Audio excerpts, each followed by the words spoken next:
So আমি তো হচ্ছে এখানে ধরো টোটাল সিএসএস মডিউলে এখন 14-15টার মতো ভিডিও হয়ে গেছে। তো আমি চাইলে আরও অনেক ভিডিও বানাইতে পারি, কিন্তু ধরো তুমি বোর্ড হয়ে যাবা, কিছু একটা হয়ে যাবা, বা তোমার এত ভিডিও দেখে একবারে কনজিউম করে তোমার জিনিসটা মাথায় থাকবে না।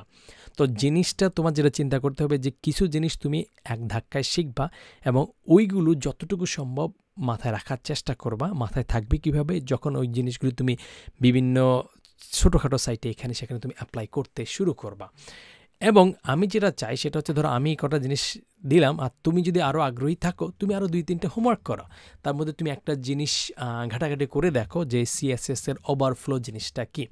তাহলে তুমি বুঝবা যে কোনো একটা জায়গার মধ্যে তোমার অনেকগুলা টেক্সট আছে, সেটাকে তোমার হয়তো যে সাইজ দিছো সেই সাইজের মধ্যে ফিট খাচ্ছে না। ধরো তুমি একটা বালতির মধ্যে তোমার 10 কেজি জিনিস আটে, তুমি এখানে 50 কেজি ঢুকাইলা, তখন কী হবে, তোমাকে আলাদা একটা পলিথিন বা কিছু একটা দিয়ে ওটার মধ্যে এক্সট্রা দিয়ে মানতে হবে আর কি। তো এক্সট্রা কন্টেন্ট যেটা সাইজের বাইরে চলে যায়, তখন তুমি ওভারফ্লো সেট করে দিতে পারো, যে স্ক্রোল করো বা ওভারফ্লো এক্স অ্যাক্সিসে ফ্লো করো বা ওয়াই অ্যাক্সিসে ফ্লো করো, বা কিছু একটা তুমি সেট করে দিতে পারো। সো আমি তোমাকে দেখাই দিব না, তোমার হোমওয়ার্ক হচ্ছে সিএসএস ওভারফ্লো জিনিসটা কি, গুগলে সার্চ দাও, তারপরে প্র্যাকটিস করো, জানো।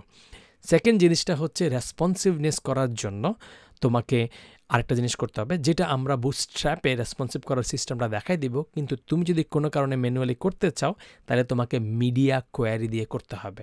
সো তুমি মিডিয়া কোয়ারি সম্পর্কে একটু ঘাটাঘাটি করো, খুব বেশি হয়তো বুঝবা না যদি আগের আইডিয়া না থাকে।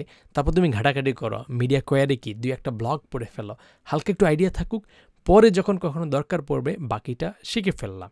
সেমভাবে হচ্ছে তোমার হচ্ছে নাম্বার 3 যে কাজটা করা উচিত সেটা হচ্ছে তোমার সিএসএস দিয়ে হচ্ছে কিছু অ্যানিমেশন তৈরি করা যায়। তো অ্যানিমেশন করার জন্য তুমি হয়তো কোনো একটা জায়গা থেকে একটা জায়গায় যাবা, ধরো তোমার এই নায়ক দৌড়াচ্ছে, নায়িকাকে হয়তো ভিলেন ধরে নিয়ে যাচ্ছে, তো নায়ক এখন স্লো মোশনে যাচ্ছে, বা তুমি গান গাইতে পারো স্লো মোশন পে। তো ওই চলার সময় কী করতেছে, স্পিডটাকে কমায় দিচ্ছে এবং একটা পজিশন সেট করতেছে, আগে কোথায় ছিল শেষ কোথায় যাবে। ধরো আগে ছিল সে চকির তলায় ঘুমাইছিল, এখন নায়িকাকে ধরে নিচ্ছে বলে সে একদম এই ভিলেনের যে গুদাম ঘর আছে সেখান পর্যন্ত যাবে। তো এই শুরু থেকে শেষ পর্যন্ত এবং কতক্ষণ ডিউরেশন দিয়ে যাবে, এই জিনিসগুলো তুমি সেট করে দিতে পারো। তো সিএসএস অ্যানিমেশন দিয়ে সার্চ দিলে তুমি এটা জানতে পারবা। নাম্বার 4 হচ্ছে তুমি শিখা হচ্ছে ট্রানজিশন। এই ট্রানজিশনগুলো মোটামুটি কীভাবে দেয় সেটা, বা সিএসএস 3 সম্পর্কে সার্চ দিলে তুমি কিছু একটা জিনিস জানতে পারবা। সিএসএস 3 সম্পর্কে তোমার পণ্ডিত হওয়ার দরকার নাই, আরও অনেক হাই লেভেলের জিনিস আছে, সেগুলো তোমার এখন শেখার তেমন কোনো দরকার নাই, কখনো লাগলে তখন শিখে নিবা। বাট আপাতত একটা সার্চ দিয়ে রাখো যে সিএসএস 3 কী জিনিস, এটার মধ্যে কী কী জিনিস আছে। আর ফাইনাল যে জিনিসটা তুমি একটু দেখে রাখবা সেটা হচ্ছে তুমি গুগলে সার্চ দাও যে সিএসএস সিলেক্টর কী কী আছে, বা তুমি স্পেসিফিকলি সার্চে দিতে পারো যে অ্যাডভান্স সিএসএস সিলেক্টরস।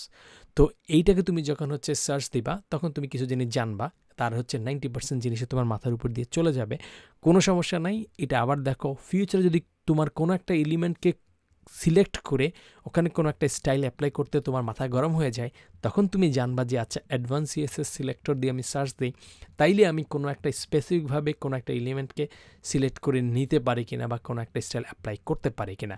সো কিছু হোমওয়ার্ক দিয়ে দিলাম যাতে হচ্ছে তোমার নিজেও হচ্ছে ফ্রি সময়টা কাজে লাগাইতে পারো। তো আপাতত এই ভিডিওতে এই 5টা হোমওয়ার্কই তোমার জন্য থাকলো, যেমন হচ্ছে ওভারফ্লো কী জিনিস, তারপরে হচ্ছে তুমি মিডিয়া কোয়ারি কীভাবে করবা, অ্যানিমেশন, তারপরে সিএসএস 3-এর মধ্যে কী আছে, এবং ফাইনাল হচ্ছে অ্যাডভান্স সিলেক্টর কী আছে। সো আপাতত এখানেই থাকলো, দেখা হবে নেক্সট ভিডিওতে।